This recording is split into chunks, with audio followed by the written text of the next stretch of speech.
பாரு, இப்போ தொழுகைக்கான பயிற்சி கொடுக்கப்படுது. முதல்ல நம்முடைய ஒரு பையன் வாங்க சொல்லுவார்.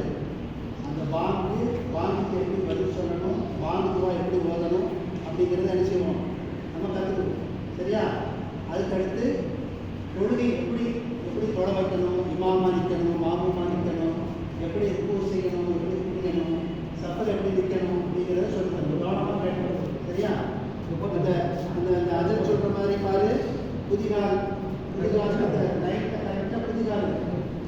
ஏன்னா அடுத்து பக்கத்தில் இருக்கிறவங்கள என்ன செய்யணும், அந்த தோளோட தோல் செய்யணும், சேர்த்துக்கணும். நெருக்கமாக நிற்கணும். அவனுக்கு இடுக்கிங்கிற மாதிரி தள்ளி நிற்கக்கூடாது, கேட்கப்படக்கூடாது.